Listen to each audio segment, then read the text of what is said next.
օգնի բոլորիդ։ Այն պատկամը, որ ուզում եմ փոխանցեմ ձեզ, վերնագրել եմ անշարժ թագավորության զորությունը։ Գիտեք, որ մեր Աստված մեր համար անշարժ թագավորություն ունի։ Թագավորություն, որը երբեք չի շարժվում։ Գիտեք, երկրի վրա մենք շատ անգամ տեսնում ենք բոլոր թագավորությունները երկրի վրա շարժվել են, փոխվել են, կործանվել են, ու ոչ մի թագավորություն հավիտյան չի մնացել երկրի վրա։ Բայց Աստված մեր ամեն մեկի համար անշարժ թագավորություն ունի։ Ու մենք կանչված ենք այդ անշարժ թագավորության մեջ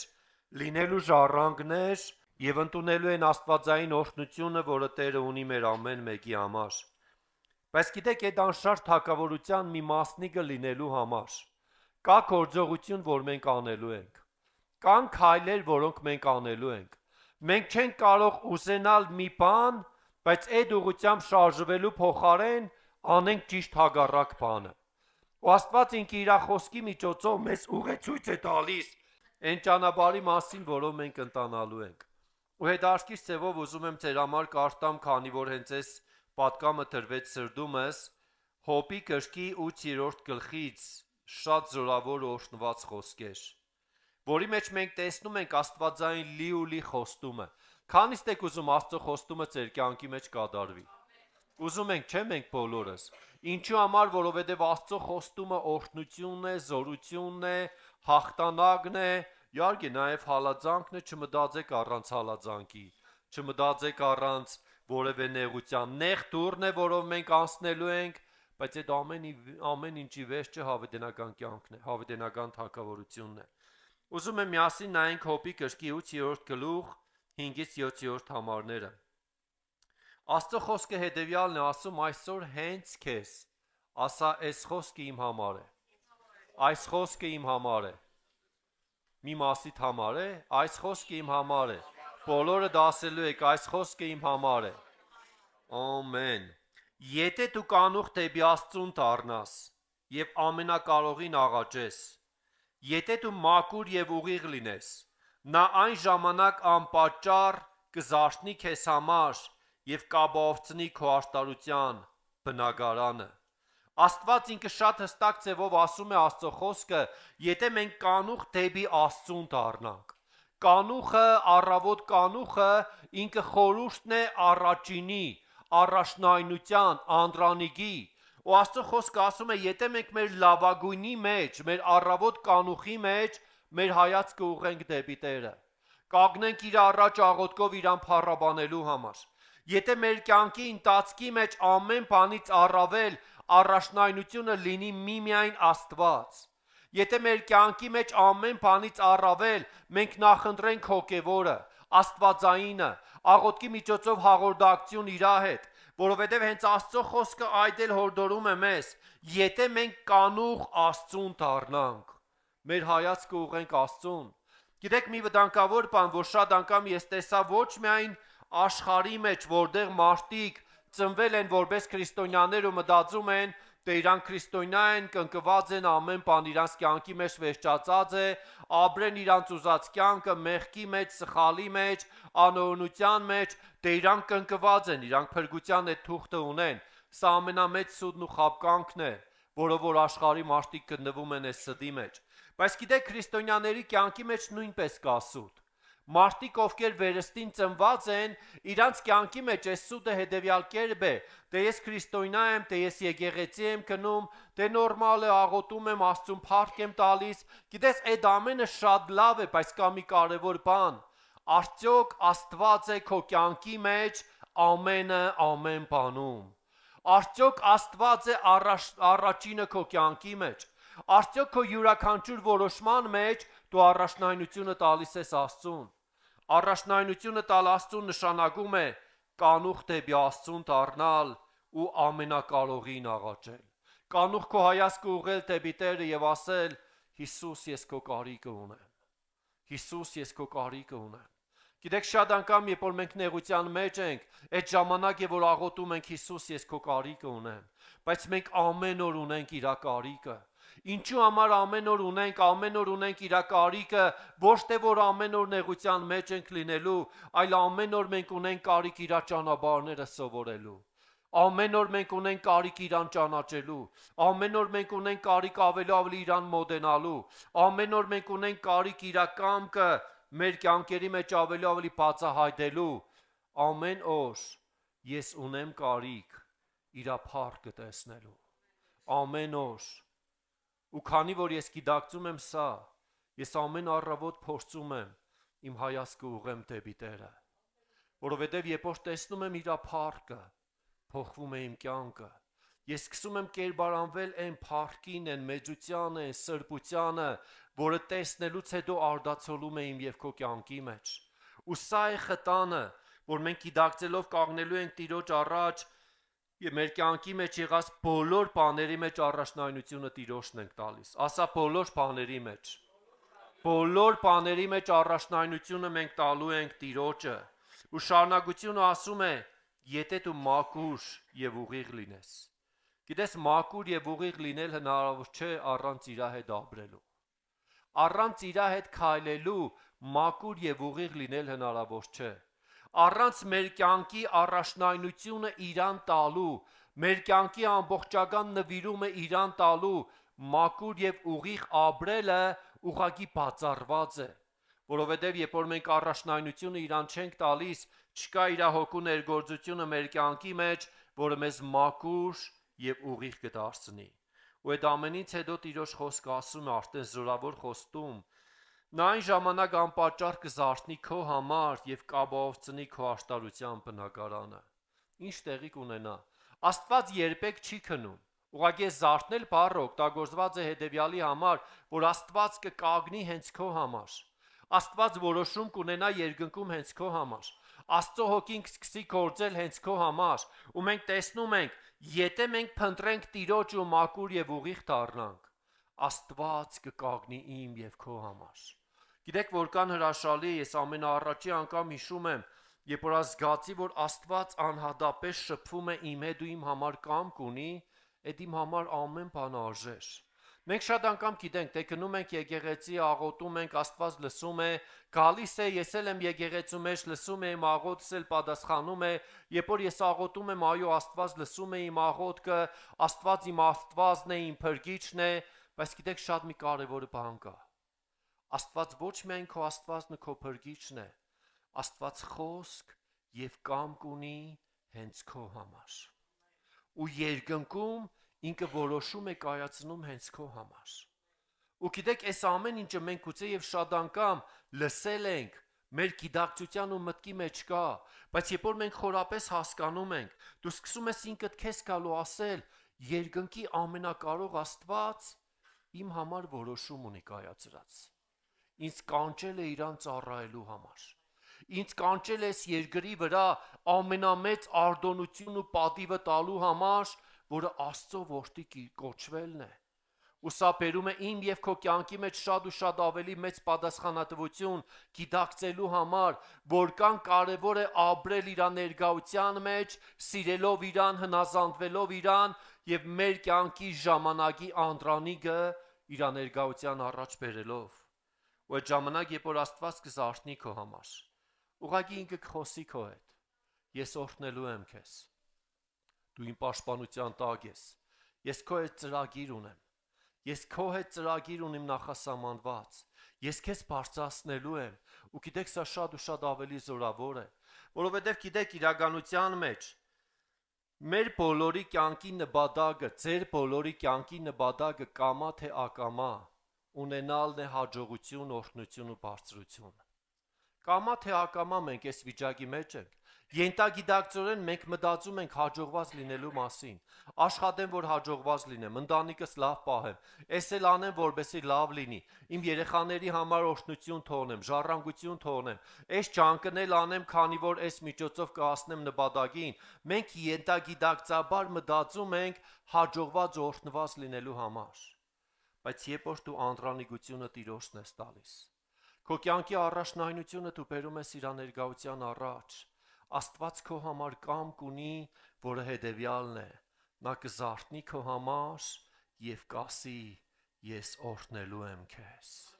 ես կանչել եմ քեզ, ես ընտրել եմ քեզ, դու իմ ծառան ես, դու կանգնելու ես զորությունով, Դու կագնելու ես իմ փառքը կրելով։ Դու լինելու ես մեկը, ում կյանքի մեջ իմ սրբության ներկայությունն է երևալու։ Դու լինելու ես մեկ, ով կրելու է իմ փառքը։ Դու լինելու ես մեկ, ում համար ասելու են, որ ինքը օրհնված է, իր սերունդը օրհնված է, որովհետև ինքը գիտեր Տիրոջ ներկայության առաջ կանգնել։ Գիտեք մի բան, որը շատ կարևոր ու հատկապես Տիրոջ խոսքը ուսումնասիրելով ես ավելի տեսնում եմ այդ ամենը, շատ անգամ իրականում շատ կարևոր է մեր սերունդի օրհնությունը։ Բայց մեր սերունդների օրհնությունը մենք կարող ենք վերցնել, երբ որ մեր կյանքի առաջնայնությունը Տիրոջն ենք տալիս։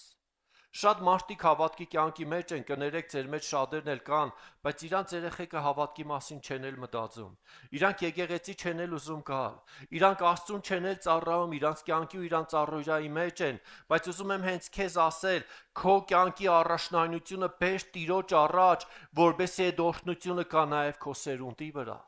որը իրականում շատ կարևոր է։ Մենք շատ անգամ մոռանում ենք, թե իմ կյանքի մեջ լավ է, ես եկեղեցու մեջ եմ, Աստված օրհնում է, թե չի լսում ինձ իմ տղան, դրա համար է էս է պատճառը։ Գիտեք, ուզում եմ մի բան ասեմ, կլսես, եթե դու էլ լսեր երկնքի կամքն ու ձայնը։ Սա է փաստը։ Ես հիշում եմ շատ տարիներ առաջ մի հատ քույր, որ այն ժամանակ մեր եկեղեցում էր, ինքը եկավ իմ մոտ ու ասաց հովիվ, երեխեքս մեծանում են ու ինձ արդեն չեն լսում։ Պատանի աղջիկներ ուներ ինքը, մանուկ պատանի։ Ես սովորություն ունեմ աղոթելու, Տեր ո՞րն է իր կարիքն ու պատասխանը։ Դե ինքը ասում էր, ես ասում եմ, իրանք չեն լսում, էս սխալ բաներն են անում, էս են անում, են անում, ու փողոքվում էր իրականում։ Ես աղոթում եմ, Սուրբ Հոգի, ո՞րն է իր իրական պատասխանը։ Հետո Սուրբ Հոգին մի հատ միտք տվեց ինձ, որ իրան ասացի։ Ասացի, ուզում եմ մի բան հարցնեմ։ Իսկ դու լսում եւ հնազանդվում ես Աստծուն։ Ինքը մի պահ լռեց։ Հետո ասաց չէ։ Իմ հաջորդ պատասխանը հետևյալն էր. ինչ ձև որ դու ես Աստծո առաջ, նույն ձև քո երեխեքն են քո առաջ։ Գիտեք, ինքը նայեց իմ երեսից, ասաց լավ, ես հասկացա ինչ եմ անելու, բայց իրականում ոչինչ էլ չարեց, որովհետև իր աղջիկը դեռ երիտասարդ չդարձած, գուցե նոր երիտասարդ, ամուսնացավ, փախավ, չգիտենք ինչ եղավ, իրանք ուղակի մեջ տեսա դաշտից կորան, ինչու համար, որովհետև իր կյանքի առաջնայնությունը Աստծուն չէր պատկանում։ Եթե մեր կյանքի առաջնայնությունը իրականում Աստծուն է պատկանում, մեր սերունդը օրհնված է լինելու։ Մեր սերունդը օրհնված է լինելու։ Ես հասկանում եմ շատ ծնողներ կան, որ դժվարանում են ամեն ասել, որովհետև իրանց կյանքի մեջ դեռ էս պտուղը չկա, բայց քեզանից է կախված էս պտուղը կլինի թե չէ։ Հենց քեզանից է կախված։ Ու Աստված ուզում է այսօր ամեն մեկի արթնացնել, որպեսզի կանգնեք եւ Տիրոջ օրհնությունը, ապահովությունն ու աշտարությունը ուղղակի ընդունեք ձեր բնակարանների մեջ։ Ընդունեք ոչ միայն ձեր համար, այլ ձեր ընտանիքի բոլոր անդամների համար։ Երբ որ ես Տիրոջ առաջ եմ, ես մենակ չեմ։ Առաջինը իմ հետ իմ ընտանիքն է։ Երկրորդը եկեղեցին, որը Տերը վստահել է։ Երրորդը երկիրը, որի մեջ Տերը հաստատել է ինձ։ Երրորդը այն ազգը, որի ներկայացուցիչը ես եմ։ Հետո նոր շարունակությունը։ Ինչու համար, որովհետև Աստված երբ որ կանչեց Աբրահամին օրհնելու համար, Աբրահամի միջոցով ազգեր օրհնվեցին։ Աստված քեզ կանչել է ոչ միայն քեզ օրհնելու համար, այլ քո միջոցով ժողովուրդներ օրհնելու համար, ու ամենաառաջինը, առաջի հերթին քո սերունդն է այդ ամենի մեջ։ Դրա համար շատ կարևոր է, որպեսզի դու կանուխ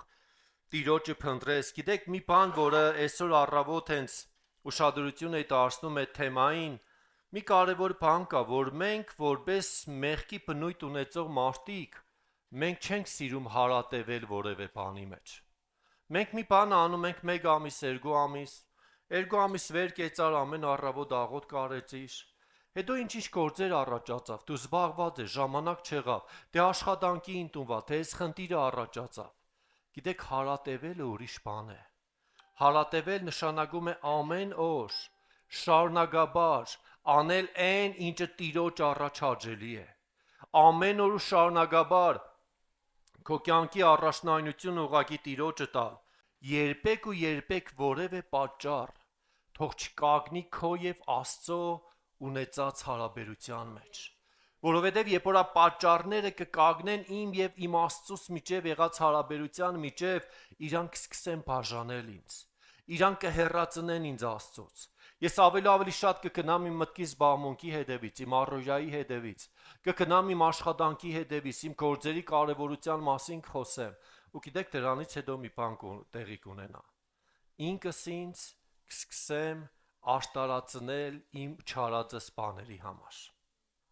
Որը գիտեք, շատ անգամ մենք մտածում ենք, Աստված լսում ու ասում է, հա, ճիշտ է, դու իշքան աշտարացի պատճառ ունեիր, որ չաշխատեիր, ով ես տունդ պահելու, մի ժամից, որ մի ժամ շուտ վեր կենայր քնիցդ, քունդ կիսատ մնար, ամբողջ առօրյադ պիտի փճանար, ճիշտ ես ասում, ես քեզ ընդունում եմ, ոչինչ, ես քո կյանքի առաջնայնությունը չեմ, ոչինչ, հենց պես էլ ապրի, դու շատ կարևոր աշտարացում ունես, երեխաներդ, հոգսերդ, դժվարություններդ, երբեք չմտածես, որ Աստված քեզ պես կասի։ Աստված ուղղակի կասի. քիչ բանի մեջ հավատարիմ չեղար, շատը չեմ տա քեզ։ Քիչ բանի մեջ հավատարիմ չեղար, շատը չեմ տա քեզ։ Կապ չունի դու ինչ պատճառներ ունես։ Կապ չունի դու ինչ արտարացումներ ունես։ Կարևորը մեր սրտի դիրքն ու նվիրումն է, որովհետև երբ որ ամենասկզբից ասացի ու Տիրոջ խոսքը նույնպես ասում է, որ նեղ է այն դուռը ու դժվար են ճանապարհը, որով մենք գնալու ենք, ո՞րն է այդ նեղ դուռն ու դժվար ճանապարհը։ Գիտեք, իրականության մեջ ու փառք Աստծո Հայաստանում հալածանք չկա։ Մենք ոչ մեկս չենք հալածվում քրիստոնյա լինելու համար, բայց միևնույն է մեր համար նեղ դուռ կա։ Ո՞րն է այդ նեղ դուռը։ Քո ջանքը, քո նվիրումը, ամեն օր քո խաչը վերցնելը ու Տիրոջ հետևից գնալը, ամեն օր աղոթքի կյանքի միջոցով իր առաջ կանգնելը, ամեն օր առաջնայնությունը քո կյանքի մեջ իրան տալը, ամեն օր քո անձը իր առաջ բերելը նվիրումով, ամեն օր ինքնազոհաբերությամբ մոտենալը Տիրոջը, ջանք անել ավելի նրան փնտրելու համար։ Սա է հենց նեղ դուռը, որով մենք անցնելու ենք։ Դե չէ, եթե մենք վերցնենք ու նայենք փառք Աստծո երկար տարիներ, գուցե կարելի ասել մեր երկրի անկախացումից հետո շատ փոքր թեթև հալածանքներ են եղել, ամենը մի քանի օրով, մի քանի ամսով անցել են։ Ու հալածանք չկա, բայց նեղ դուռը շարունակում է մնալ։ Ամեն օր խաչը վերցնել ու Տիրոջ հետևից գնալը շարունակում է մնալ։ Հենց սա է ճանապարհը, որով մենք անցնելու ենք։ Շարունակության խոսքը հետևյալն է ասում. Թեպետ քո սկիզբը պզդիկ լինի, քո վերջը շատ կմեծանա։ Աստված քեզ հետևյալն է խոստանում. թեև քո սկիզբը պզդիկ լինի։ Գիտեք, հիմնականում մի բան, որ ես սկսեցի բացահայտել Աստծո խոսքի մեջ, Աստծո խոսքը ասում է, ես երկրի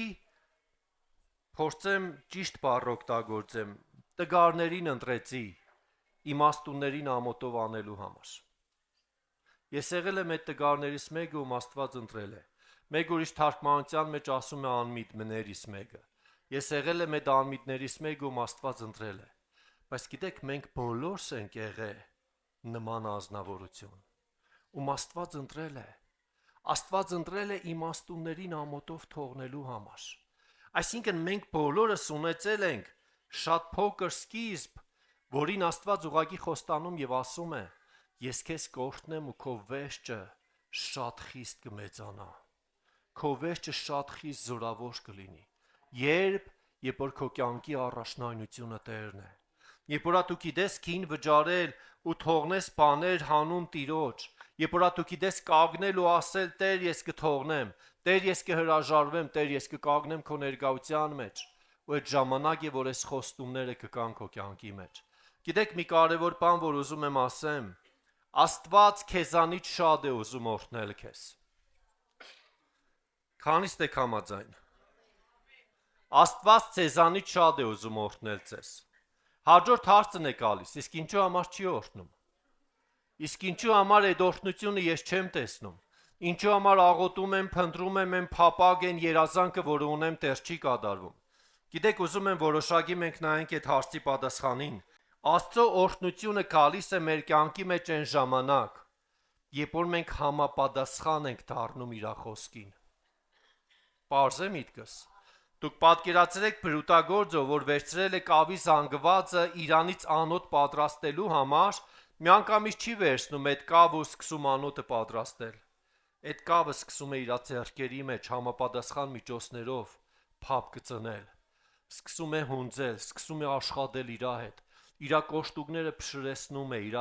միջից եղած սխալ տարերը հեռացնում է, ամեն ինչ անում է համապատասխան դարձնելու, որովհետև ինքը չի ուզում այդ անոթը հետո ինքը ճակ տա, ուղագի կոդրվի։ Ինքը ամեն ինչ անում է այդ կավը համապատասխան դարձնի այն անոթի որակի չափանիշներին, որը ինքը տնելու է պատվավոր սեղանի վրա։ Այսինքն շատ անգամ ոչ թե Աստված է, որ չի ուզում մեզ օրհնել, մենք ենք, որ թույլ չենք տալիս, որբեսի ինքը մեզ համապատասխան դարձնի։ Բայց երբ որ մենք ունենք որոշում, Տեր, արա իմ կյանքի մեջ այն ինչ ուզում ես։ Այո, Տեր, ես կանցնեմ այդ ճանապարհը։ Դժվար է, բայց ես կանցնեմ այդ ճանապարհը։ Ու գիտեք, ամենամեծ խնդիրներից մեկը, որ կա քրիստոնյաների մոտ, որն է։ Հնազանդությունը։ Հնազանդությունը Տիրոջ խոսքին։ Հնազանդությունը Աստծո տրած կարգին, որովհետև երբ որ դու մտածում ես դու ամեն ինչ գիտես, դու արդեն անհնազանդության մեջ ես։ Երբ որ դու մտածում ես, որ դու ավելին գիտես, քան քեզ խորհուրդ տվողը, դու արդեն սխալ դիրքի մեջ ես։ Ու գիտեք, շատ անգամ ես տեսնում եմ, հետևյալն է տեղի ունենում, մարդը գալիս է, իրան խորհուրդ եմ տալիս, գնում ճիշտ հակառակն է անում։ Բայց երբ որ դու խոսես հնազանդության մասին, ինքը կասի, չէ, ես շատ հնազանդ եմ Տիրոջը։ Դու չես պատկերացնում, ես իրան իշքան եմ սիրում։ Գիտեք, մի բան, որ ես նկատեցի շատ անգամ մենք չգիտենք ինչ է հնազանդվել Տիրոջը։ Ինչ է հնազանդվել Տիրոջ դրած կարգին։ Օրինակի համար եկեղեցու մեջ մի բան քարոզվում է։ Դու լսում ես, ասում ես, չէ, ես այս ձևով կանեմ, ես ավելի լավ գիտեմ։ Դու չհնազանդվար։ Դու մտածեցիր, որ քո կյանքը լրիվ համապատասխան է։ Դու քեզանից վանեցիր օրհնությունը։ Շատ անգամ ես սիրում եմ մարդկանց ուղիղ հարց տամ, եթե քո կյանքի մեջ ամեն ինչ համապատասխան է, ինչու համար այս պտուղները չկան քո կյանքի մեջ։ Ինչու համար այս օրհնությունները չկան քո կյանքի մեջ։ Գիտեք, ես ինքս եմ առաջինը ինձ հարցնում։ Ինչու համար, որովհետեւ ավելի սովորեմ, նորոգվեմ ու մոտենամ Տիրոջը։ Ավելի սովորեմ, նորոգվեմ ու մոտենամ Տիրոջը։ Ուզում եմ հաջորդ համարին նայենք միասին։ Եբրայեցիների թղթի 12-րդ գլուխ։ Անշարժ թագավորություն, որի մասին խոսում եմ, Եբրայեցիների թղթի հեղինակը հետևյալն է ասում 28-րդ համարում։ Ուստի անշարժ թագավորություն ընդունած լինելով, ամուր պահենք այն շնորհը, որով հաճույքով պիտի ծառայենք Աստծուն։ Ահով ու երկյուղածությամբ, որովհետև մեր Աստվածը մաշող կրակ է։ Մենք տեսնում ենք հետևյալ խոսքերը, քանի որ անշարժ թագավորություն ենք ընդունել մենք մեր մեջ։ Գիտեք, այն թագավորությունը, որը դու ընդունել ես, անշարժ թագավորություն է։ Քանիստ եք վերստին ծնված։ Վերստին ծնված եք, Հիսուսին Տեր ու Փրկիչ ընդունել եք։ Դուք ընդունել եք անշարժ թագավորությունը։ Արդեն իսկ այդ անշարժ թագավորությունը քո կյանքի մեջ է, ու Տիրոջ խոսքը շարունակում է մեզ ասել. ամուր պահենք այն շնորհը, որով հաճույքով պիտի ծառայենք Աստծուն։ Այսինքն մենք տեսնում ենք հետևյալը. ընդունել ենք, վերստին ծնվել ենք, ամուր ենք պահելու, որով պիտի ծառայենք Տիրոջը։ Ամուր պահելու դրսևորումը Տիրոջը ծառայելն է, ուրիշ տարբերակ չկա։ Եթե մեկը ասում է ես ամուր եմ պահում ու չի ծառայում Տիրոջը, ինքը ամուր չի պահում։ Եթե մեկը ասում է չէ իմ կյանքի մեջ ամեն ինչ նորմալ է ու չի ծառայում Տիրոջը, ինքը այդ թագավորությունը ամուր չի պահում։ Որովհետև Աստծո խոսքը շատ հստակ ձևով ասում է. ընդունեցինք մեր վերստին ծնունդով, ամուր պահելու դրսևորումը հաճույքով նրան ծառայելն է Աստծո վախով։ Հաճույքով նրան ընձայվելն է իրան ծառայության համար։ Ու գիտեք, շատ անգամ, եթե մենք նայենք օրինակի համար, ձեզանից շատերը կան մարդիկ, ովքեր շատ ավելի երկար տարվա քրիստոնյա են, բայց իրանք հատուկ ծառայություն չեն անում եկեղեցում, անգամ եկեղեցուց դուրս։ Ինչու համար։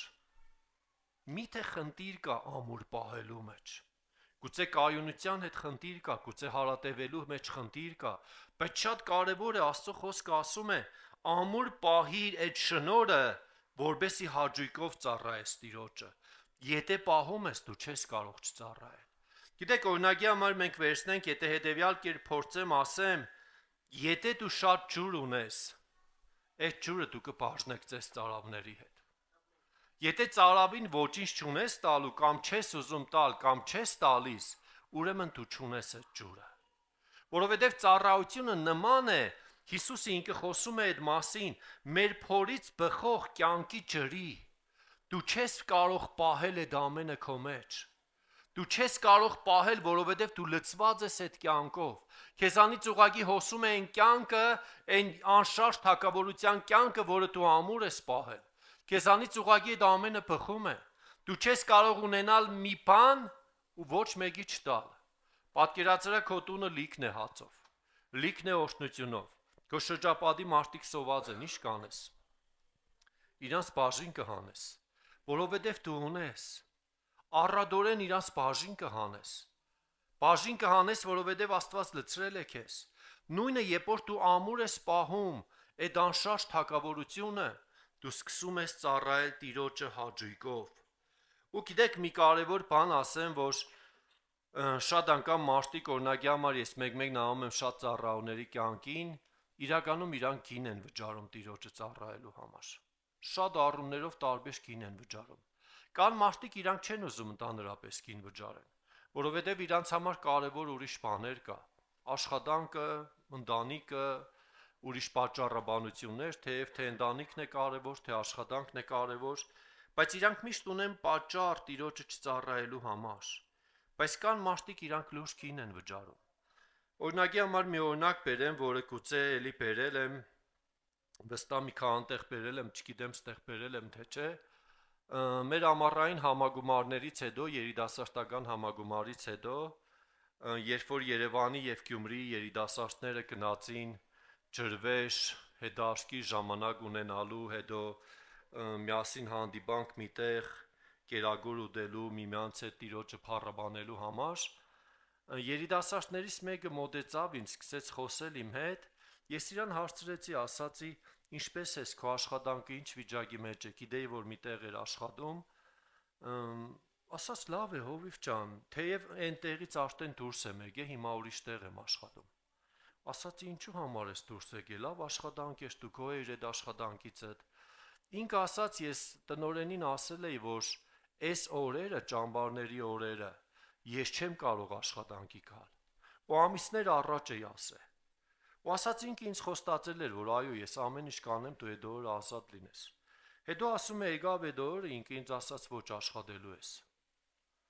Ասում է, ու ես ընտրություն չունեի, ես որոշեցի այդ աշխատանքից հրաժարվել։ Աշխատանքից հրաժարված ճամբար եկա մոտ մեկ ամիս ու կես աշխատանք չունեցա, բայց հիմա աշխատում եմ շատ ավելի լավ տեղ, շատ ավելի բարձր աշխատավարձով ու շատ ավելի օրհնված եմ։ Ես նայեցի, ասացի, Տեր, շնորհակալ եմ, որ դու կանգնած ես քո խոսքի հետևում։ Որովհետև այո, ես ասում եմ, եթե որևէ բան խանգարե Տիրոջը մոտենալ, հրաժարվեք այդ բանից։ Ու գիտես, ինքը հրաժարվել էր։ Ինքը հրաժարվել էր ու այսօր ավելի օրհնված է։ Ու ընդամենը որոշակի ժամանակ առաջ էլ այդ տղու հետ խոսում եմ, էլի ասում եմ, որ այս նոր աշխատանքը շատ լավն է, շատ ուրախ եմ այս աշխատանքի համար, շատ ու շատ ավելի եմ վարձատրվում։ Ինչու համար, որովհետև կարողացավ գին վճարել։ Կարողացավ ճիշտ ժամանակին, ճիշտ դիրքով կանգնել Տիրոջ առաջ։ Ու գիտես, մեկ ուրիշ բան, որ ես մտածում եմ, եթե անցնի ժամանակներ ու այդ տղուն տեսնին բեմի վրա, շատերը գուցե ասեն ինչու համար ինքը։ Կասեն թե չէ։ Կասեն ինչու համար ինքը, որովհետև ինքը մեկն էր, ով համաձայնվավ գին վճարել։ Ինքը մեկն էր, ով հրաժարվավ պատճառ բերելուց։ Ինքը մեկն էր, ով ինքն իրան չարտարացրեց, որ չէ թե չեմ կարող։ Ու գիտեք, ես գիտեմ իր կյանքը, իր ընտանիքը, իր կենցաղը։ Ինքը ընտանիքի մեջ ոչ մեկին չունի, որ աշխատեր իրան պահեր։ Անկամ այդ մեկ ամիս ու կեսը, որ ինքը չի աշխատե, ինքը ընտանիքում ոչ մեկը չունի, որ ինքը աշխատում էր իրան պահելու համար։ Այսինքն ինքն է իր ընտանիքի ու իր գլխու տերը։ Որովհետև եթե ընտանիքում աշխատող կա, գուցե ասենք, թե ծնողը աշխատում է, ինքը մի ամիս էլ չաշխատես, ոչինչ դրա համար գնաց այդ քայլին, ոչ։ Որովհետև իրա վրա էր այդ բեռը, բայց ինքը գնաց այդ քայլին։ Գիտեք, սա գին է, որ մարդիկ կանգնում ու վճարում են։ Ու սա է ճանապարհը, որ մենք կգնանք օրհնության մեջ։ Քանիստ եք ուզում օրհնված լինել։ Անշարժ թակավորություն պահել ուղղակի նշանակում է այդ անշարժ թակավորության սկզբունքներով ապրել, շարունակության խոսքը ասում է, այդ ամեն ինչի մեջ կարևոր է Աստծո վախը։ Գիտեք, ես Աստծո վախի մասին մի հատ թեմա եմ ուղարկել, չգիտեմ, որքանով է հասնում ձեզ այդ թեմաները, վստահ եմ, որ ինչ որ ձևով հասնում է այդ թեմաները ձեզ, հենց Աստծո վախի մասին է թեման, որքան կարևոր է Աստծո վախը։ Որովհետև եթե դու չունես Աստծո վախը, դու մտածում ես, թե ինչ էլ անես, Աստված սիրող Աստված է։ Բայց Աստծո խոսքը ասում է, Աստված ամեն մեկին տադաստանի է բերելու իր գործերի համապատասխան։ Սա է ճշմարտությունը։ Այսինքն Աստված ամեն բան տեսնում է, ու Աստծո մոտ արտարացումները չի անցնի։ Երբ որ մենք լցված ենք Աստծո վախով, երբ որ մենք ունենք մեր կյանքի մեջ Աստծո երկյուղը, մենք սկսում ենք կյանքի ճանապարհի մեջ շարժվել ու ավելի իմաստուն լինել։ Գիտեք, մի բան, որը նորից կարող եմ ասեմ, ամեն մեկը կարող եք ձեզ քննել, այս հատկապես այս ժամանակների մեջ ես զգում եմ Տիրոջ խոսքը, քանի որ Հիսուսի գալուստը շատ մոտ է, շատ ավելի կտրուկ ու հստակ է, որը մատուցվում է, ու ես շատ ուրախ եմ դրա համար, որովհետև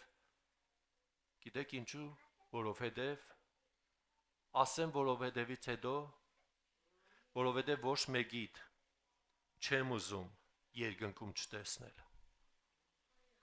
Բոլորիդ ուզում եմ երկնքում տեսնել։ Այն պտուղներով հանդերձ, որոնք դուք կբերեք ձեր հետ։ Ոչ միայն ձեզ, այլ այն պտուղներով հանդերձ, որոնք դուք կբերեք ձեր հետ։ Որովհետև միմիայն Աստծո կամքը կատարելով է, մեր ճիշտ դիրքով է, որ մենք կարող ենք պահել այն փրկության օրհնությունը, որը Տերը տվել է։ Ու ինչու համար Աստծո խոսքը շեշտում է, որ Աստված ինքը մաշող կրակ է։ Այսինքն Աստծո հետ մենք չենք կարող խաղանել։ Գիտեք, մի կարևոր բան կա մեր պատկերացման մեջ։ Ինչու համար շատ անգամ մենք մտածում ենք, որ Աստված բաներ կա, մեր համար փողզիջման կգնա։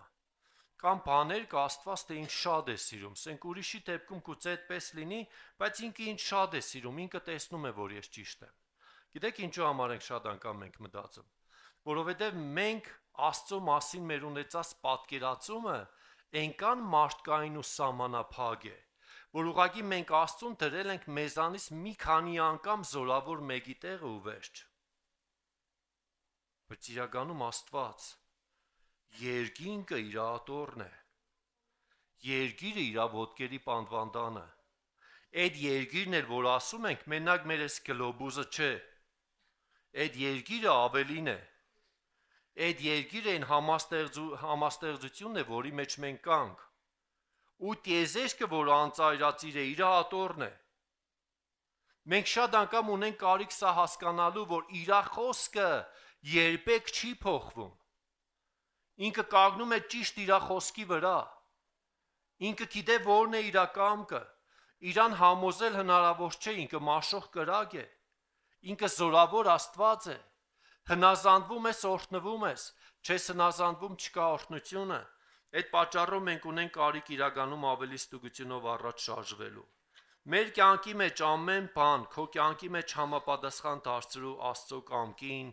որպեսզի ավելի օրհնվես։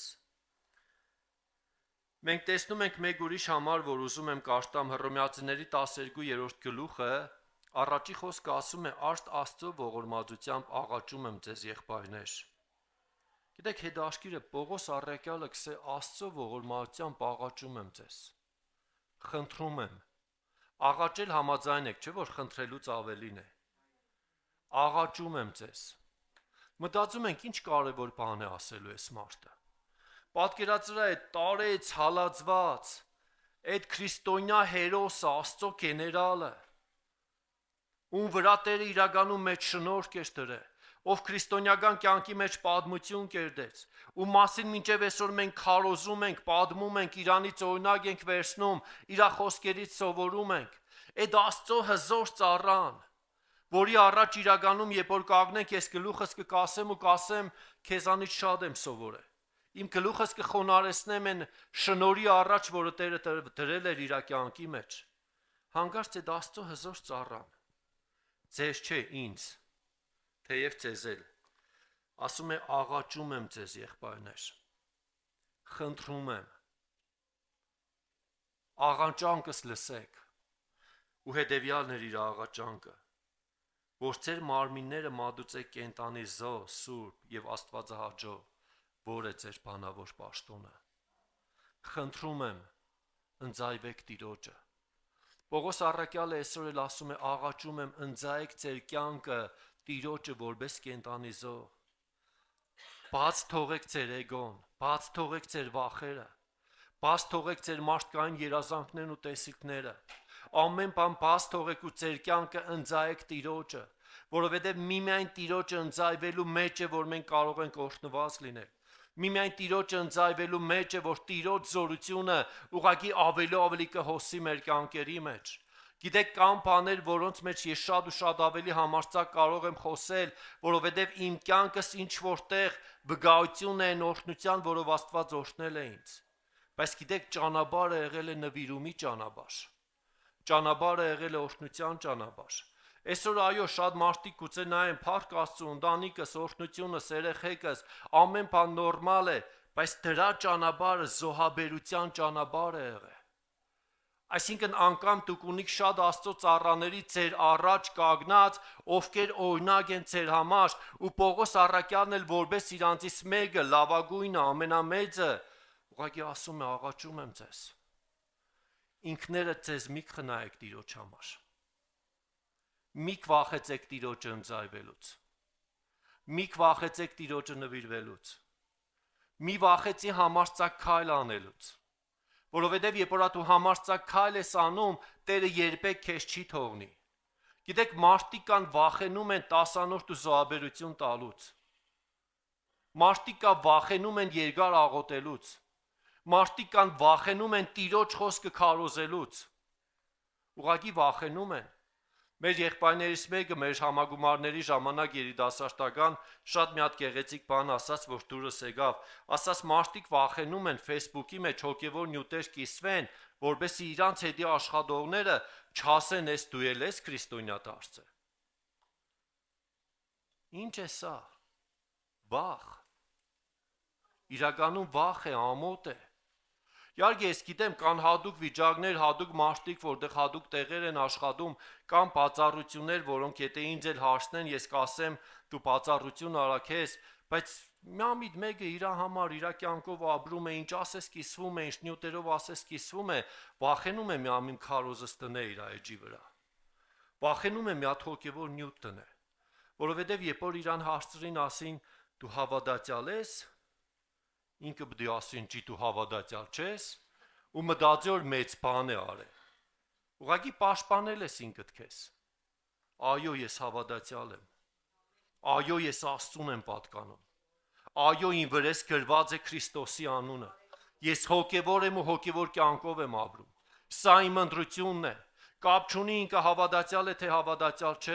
Մենք շատ անգամ հարցին հարցով պատասխանելով մեր վրայից վերցնում ենք բեռը, իբր թե ես էլ եմ քեզի նման։ Ոչ ընդհանրապես ես իրան նման չեմ։ Ես Աստծո ծառա եմ, վերստին ծնված եմ։ Ինքը ամբարտավան մեկն է, մեղքի մեջ ապրող մեկն է։ Բայց գիտեք, ամեն անգամ այս մոդեցումը ցուցաբերելով մենք մեզի հավասարեցրել ենք ամբարտավան մեկին։ Չենք հասկացել շատ անգամ։ Բայց ուզում եմ ավելի հոգևորապես հասունանանք, ավելի իրականում կանգնենք Տիրոջը ընձայվելու, Տիրոջը նվիրվելու, որովհետև էս է ճանապարհը օրհնության։ Գիտեք, Աստծո կրակ քանիստ եք ուզում, որ երգում ենք։ Ուզում եք, չէ՞։ Կրակը զոհի վրա է գալիս։ Աստծո խոսքին, երբ որ մենք նայում ենք, կրակը զոհի վրա է գալիս։ Իսկ զոհաբերվելու մեջ կա նվիրում, կա հնազանդություն, կա պատկանելություն, կա ամբողջովին ընձայվել։ Շատ ու շատ անգամ մենք մտածում ենք, գիտեք, մի Աստծո ծառա, երբ որ խոսում է աղոթքի մասին, ասում է, երբ որ քո համար դժվար է աղոթելը։ Եղել է երբևէ քո համար դժվար լինի աղոթելը։ Իմ համար եղել է։ Դե դուք սուրբ եք։ Իմ համար եղել է։ Ինքը գիտեք ինչ է ասում է հենց այդ ժամանակ ճիշտ պահն է դժվար աղոթքի։ Մի հրաժարվի աղոթքից, դժվար աղոթք ունեցի, բայց ունեցի այդ աղոթքը։ Մեկ ուրիշ Աստծո ծառա ում գիրքը կարդում է, ասում է ինքը, որ շատ է քաջալերում աղոթել ու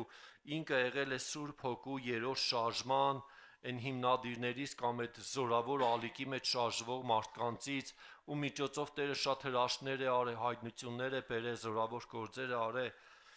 Ինք ասում է, եկավ ժամանակ իմ համար շատ դժվար էր աղոթելը։ Ես հոգնում էի աղոթքի մեջ։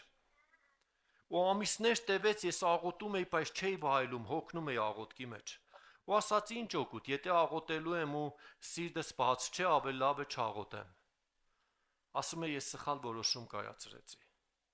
Ես սկսեցի չաղոթել ու ավելի ծանրացավ ամեն բան իմ կյանքի մեջ։ Ու ես հասկացա մի բան.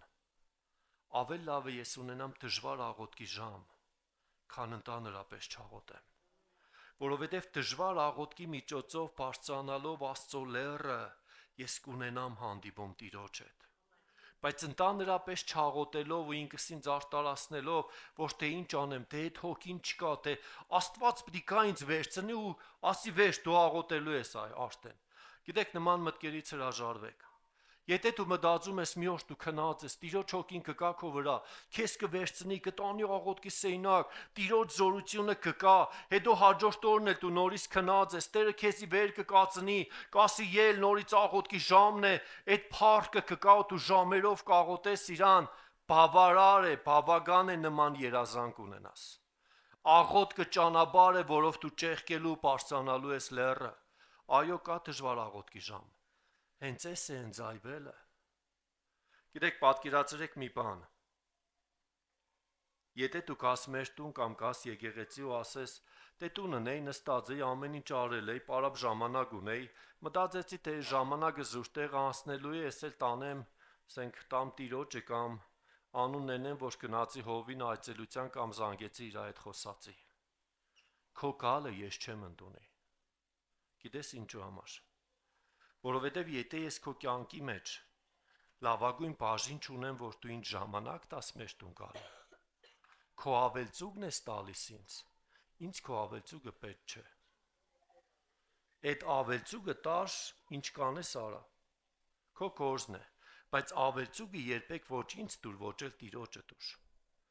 Մենք Տիրոջը տալու ենք լավագույնը, ամենալավագույնը։ Գիտեք, ամեն առումով, ժամանակի առումով, նվիրումի առումով, ֆինանսի առումով, տասանորդի առումով, Սուրբ Գիրքը կարդալու դե հա իր գունը ժամանակ ունեցա Սուրբ Գիրքը կարդամ։ Ու դու մտածում ես Սուրբ Գիրք կարդալու մասին։ Դու առաջինը պիտի վերցնես Սուրբ Գիրքը կարդալու համար։ Դու ամենաառաջինը պիտի կանգնես Տիրոջ երեսը փնտրելու համար։ Սա է նվիրումը։ Նվիրումը այո մեր երեխայրին է, մեր անդրանիկն է, մեր լավագույնն է, որը մենք ուղղակի բերում ենք Տիրոջ առաջ, որպեսզի Աստծո կրակը իջնի։ Մի համար, որը գրված է Երկրորդ Մնացորդաց գրքի 7-րդ գլխի 1-ից 3 համարները, մինչև այս համարները կարդամ ուզում եմ մի բան որոշակի պատմեմ այս ընթացքի մասին։ Սողոմոն թագավորը, որ ամենաիմաստուն թագավորն էր, Տիրոջ համար տաճար կառուցեց։ 13 տարի շարունակ ինքը կառուցեց այն ամենազորավոր, ամենամեծ իմաստությամբ, որը Տերը իրան տվել էր։ Կառուցեց հանճարի հոգու ներգործությամբ, որը Տերը դրել էր իր վրա։ Այսինքն ամեն իմաստությունով ինքը կառուցեց այդ տաճարը 13 տարի շարունակ։ Հետո եկավ մի օր, որ իրանք որոշեցին նավագատիկ անել, այսինքն տոնախմբություն անել։ Մեր լեզվով ասած այդ տաճարի բացումը անել, ուրախանալ ու փառաբանել Տիրոջը։ Ու Սողոմոնը կանգնավ Տիրոջ առաջ աղոթքի ու իր աղոթքից հետո արդեն 7-րդ գլխի առաջի համարից մենք տեսնում ենք, երբ Սողոմոնը վերջացրեց աղոթքը։ Գիտեք, ուզում եմ այս նախադասության վրա կանգնենք։ Երբ Սողոմոնը վերջացրեց աղոթքը, ինչ որ բան տեղի ունեցավ, որի մասին ես կկարդամ։ Բայց մինչ Սողոմոնը սկսեր աղոթել, ինքը 13 տարի շարունակ հարատև կառուցեց տաճարը։ Գիտեք, մենք ուզում ենք Աստծո կրակը միանգամից գա, որը եկավ Սողոմոնի աղոթքը վերջացնելուց հետո։ Բայց մինչ ինքը կաղոթեր, ինքը 13 տարի շարունակ գիշեր ու ցերեկ մտածել էր, աղոթել էր, Աստծո երեսն էր փնտրել, հրահանգ էր տվել, ծախսեր տեսել, ամեն ինչ արել էր այդ տաճարը կառուցելու համար։ Ու երբ որ տաճարը պատրաստ էր, Աստծո խոսքը ասում է կրակը իջավ երկնքից, լապեց ողջակեզը ու զոհերը եւ տիրոջ փառքը լցրեց տունը։ Երբ տեղի ունեցավ այս ամենը։ Գիտեք, մենք աղոթում ենք ու ասում ենք Տեր թող լինի միանգամից։ Հարատևիր քո աղոթքի կյանքի մեջ։ Հարատևիր քո հոգևոր նվիրումի ու ընթացքի մեջ։ Հարատևել նշանակում է շարունակաբար նվիրվել, շարունակաբար առաջ գնալ, երբեք ու երբեք չդադարել ճշմարտությունը անել։ Գիտեք, մի բան ասեմ, որը իրականում խնդիր է, օրինակ համար շատերը եղել եք նման վիճակի մեջ։ Կյանքի մեջ որ նայում եմ, գուցե եւ քիչ, բայց եղել եմ նորից նման վիճակի մեջ։ Պատկերացրեք դուք հարատևորեն ամեն օր աղոթում եք։ Հետո բաց թողեցիք, 1, 2, 3 ամիս, կես տարի, մի տարի չաղոթեցիր։ Հետո նորից սկսեցիր աղոթել։ Դու բաց ես թողել։ Մարդը հավատարիմ տասանորդ է տալիս։ Հետո անցավ մի հատ փորձությունով, որտեղ իր հավատարմությունն է փորձվում, դատարում է տասանորդ զոհաբերություն տալը։ Հետո անցնում է մի ամիս, մի տարի, նորից սկսում է։ Ինչ որ բան կորցրեցիր այնտեղ։ Գիտեք, կան բաներ մենք որպես մարդիկ, դուք որպես տղամարդ, որպես ամուսին, որպես կանայք, որպես տանկին, որպես մայր, որպես ծնող, մենք գիտենք կան բաներ, որոնք չարժե մի հատ անմիտ քայլով կորցնել։ Համաձայն եք իմ հետ։ Օրինակի համար, քո եւ ամուսնուդ հարաբերությունը կանել լավ չէ։ Բայց դու երբեք իրան չես ասի, ես քեզ սիրելու փոխարեն քեզանից զզվում եմ։ Որովհետև եթե ասես, մի հատ անդուն կառաջանա։ Պարզ է միտքս։ Ոչ մի խելացիկի նման բան չի անի, թեև այո սառն է իրանց հարաբերությունը։ Մի հատ ճգնաժամ են ապրում, մի հատ դժվարություն են ապրում։ Կամ երեխեն անհնազանդ է գտնվել ու քեզ չի լսում ու դժվար իրավիճակի մեջ է։ Դու երբեք իրան չես ասի, Երանի թե ծնված չլինեիր, անպետքի մեկն էիր, ինչու համար ծնված։ Կասես, եթե կասես ամենաանմի դու հիմար ծնողն ես։ Չես ասի, թեև ինքը խնդիր է առաջացնում քո համար։ Թեև քո ուզածի պես չի անհնազանդ է, սխալ ճանապարհով է գնում, բայց ինքը քոնն է։ Գիտեք, հարատևել ու ամուր պահել նշանակում է կան բաներ, որոնք մենք երբեք չենք անելու ու կան բաներ, որ մենք հարատևորեն անելու ենք։ Պարզ է միտքս։ Հարատևորեն մնալու ենք դրա մեջ, որովհետև կան արժեքներ, եթե դու կորցրեցիր, վերականգնելը դժվար է։ Այսինքն կան բաներ, որոնք մենք երբեք իրավունք չունենք անելու, սիրելի քրիստոնյաներ։ Կան բաներ, որոնք մենք երբեք իրավունք չունենք զիջելու։ Կան բաներ, որոնց մեջ մենք համառորեն կագնելու ենք։ Կան բաներ, որոնք մենք երբեք թշնամուն չենք տալու։ Քո նվիրումը, քո հավատարմությունը, քո հարատևությունը, քո կայունությունը, դու որքան զիջես այնքան թշնամին քեզանից կխլի։ Որովհետև շատ անգամ մենք տեսնում ենք ու երեք Աստվածաշնչյան դպրոցում ես խոսում եմ այդ մասին, եթե դու ընդամենը կես միլիմետրը շատ փոքր է ու անգամ մեր աչքը չի տեսնում այդ։ Համաձայն եք իմ հետ։ Կես միլիմետրը շատ փոքր է, բայց եթե դու փորձես կես միլիմետր զիջել թշնամուն, ինքը մի քանի մետր կվերցնի քեզանից։ Քանիստ եք համոզվել։ Ինչու համար եք հոգևոր չորության մեջ երբեմն։ Ինչու համար եք դժվարության մեջ։ Այս անգամ չունեմ տասանոց չտամ, ոչինչ, Տերը չգիտի, որ հացի փող չունեի։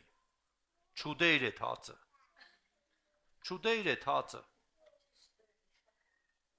Դե այս անգամ չհասցրեցի, չաղոտեմ, չտվեցի Տիրոջը, ոչինչ, Տերը տեսնում է, ես մի ամիս արձակուրդ վերցնեմ աղոտելու։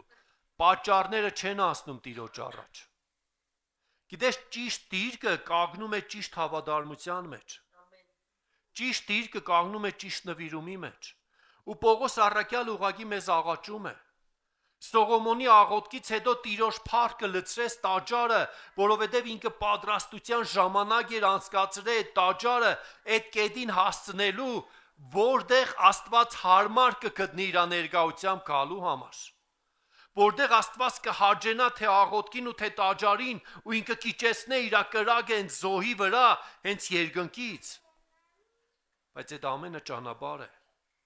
Ուզում ես անցնել այդ ճանապարհը։ Գիտեք, կարդում եմ մի կնոջ մասին այս վերջերս այդ նյութը նորից վերհիշեցի, կարտացի, ասում է ինքը Աստծուց խոսք է ունենում։ Տարիներ շարունակ աղոթելու 30 քաղաքի համար։ Ուղիղ 30 քաղաքի համար։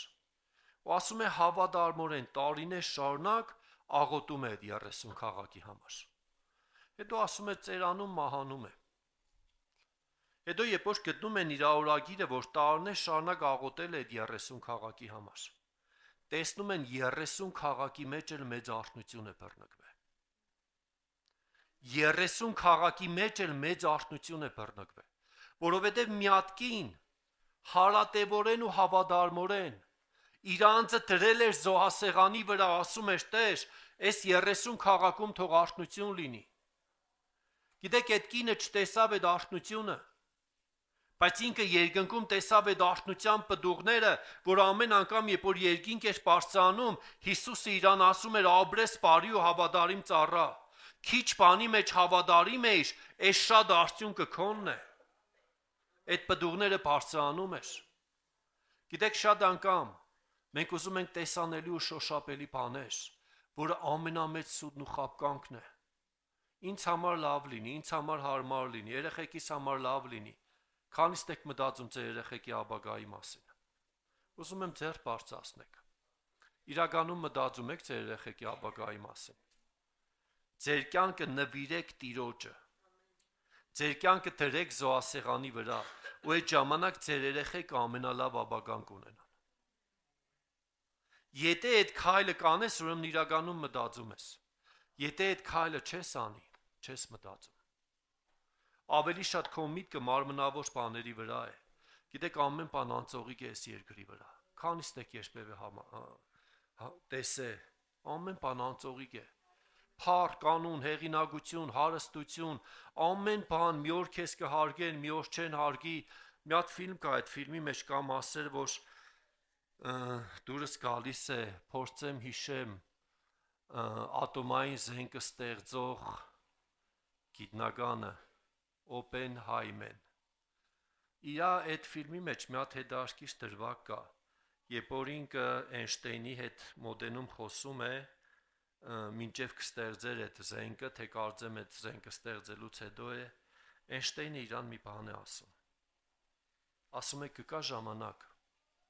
կսեղմեն քո ձեռքը ու կասեն շնորհակալ ենք, բայց այդ ամենը իրենց համար է։ Կգա ժամանակ կտնեն ձեռքը քո ուսի վրա, իբր նշան, որ ամեն բան քեզ ներել են, բայց այդ ամենի կենտրոնում իրանք են ու ոչ թե դու։ Քեզ ուղղակի կօգտագործեն։ Քեզ ուղղակի կօգտագործեն իրանք բարձրանալու համար։ Ու գիտեք, այդ ֆիլմի մեջ ինչու համար է դուրս գալիս, այդ մարդը այնքան մեծ դժվարություններով անցավ։ Այդ կարելի ասել այդ զենքը ստեղծելով ինքը պատերազմը մի քանի տարի շուտ էր ավարտել տվել։ Մեծ հայտնագործություն էր, ճիշտ է, նաև մեծ կին էր, անաստվածային բաներ կար, մարդիկ զոհվում էին դրա պատճառով։ Բայց մարդիկ սեղմում էին իր ձեռքը։ Ոչ թե որ ինքը լավն էր, այլ որովհետև իրանք էին լավ, որ սեղմում էին իր ձեռքը։ Սա է այս կյանքը։ Քանիստ եք ուզում գնալ մի կյանքի ուղղությամբ, որը լցված է սդությամբ ու պղծությամբ, որը պատրաստ է քեզանից ամեն բան խլելու ու վերջում եթե կարողանա անգամ դժոխք տանելու, որը պատրաստ է քո ողջ ռեսուրսը վերցնելու։ Գիտեք, մենք խելացի մարդիկ ենք, մենք չենք ուզում, բայց չուզենալը գործողություն է։ Չուզենալը գործողություն է։ Ուզում եմ, որպեսզի այսօր մենք կանգնենք Տիրոջ առաջ հետևյալ գիտակցությամբ։ Ես հավատում եմ, որ մեր երկիրը արթնություն է վերապրելու, որ մեր եկեղեցին, որը Քրիստոսին է պատկանում, մեծ արթնություն է վերապրելու, բայց մենք անցնելու ենք մի ճանապարհ, որը նվիրումի ճանապարհ է։ Մենք անցնելու ենք մի ճանապարհ, որտեղ մենք հարատևելու ենք մեր առաջնայնությունը Տիրոջ առաջ բերելով։ Մենք անցնելու ենք մի ճանապարհ, որի ժամանակ, որի ընթացքում մենք կանգնելու ենք ամբողջովին ու մեծ նվիրումով Տիրոջ առաջ։ Քանիստ եք համաձայն։ Սա է Աստծո կամքը։ Սա է Աստծո կամքը։ Մենք անցնելու ենք մի ճանապարհով, որը ընծայման ու նվիրումի ճանապարհ է։ Ես եւ դու այստեղ ենք Տիրոջը ծառայելու համար, Տիրոջը նվիրվելու համար։ Ուզում եմ, որպես ամեն մեկս կանգնենք այս խորը գիտակցումով